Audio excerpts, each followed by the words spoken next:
پاکستان سے لے کر اب تک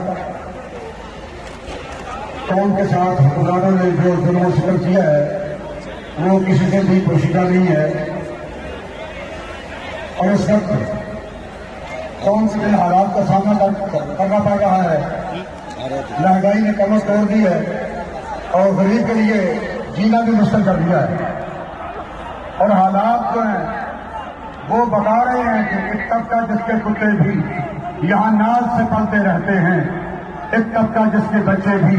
یہاں بھوک میں جلتے رہتے ہیں، ایک طبقہ زہر اگلتا ہے، ایک طبقہ زہر نکلتا ہے، ایک طبقہ لال گلابی ہے،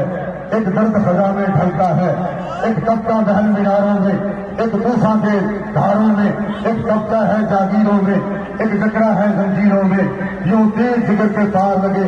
ہر سانس کو ہوگی دھار لگے، کبھی زخموں کے بازار لگے، کبھی لاشوں کے انبار لگے، برسوں سے چھائی ظلمت پر جذبوں کا طوفان ٹوٹ پڑا، وہ دیکھ ظلم کی لاش کی، وہ دیکھ خزانہ ٹوٹ پڑا۔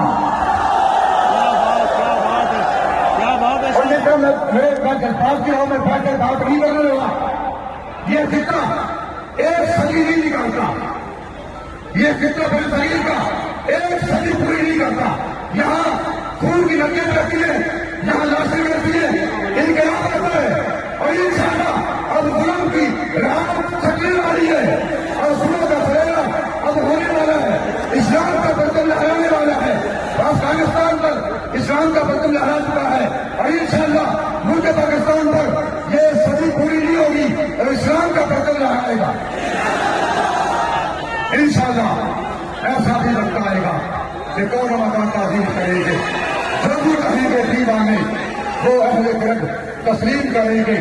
آپ کے برس ہم گلشن والے اپنا حصہ پورا دیں گے۔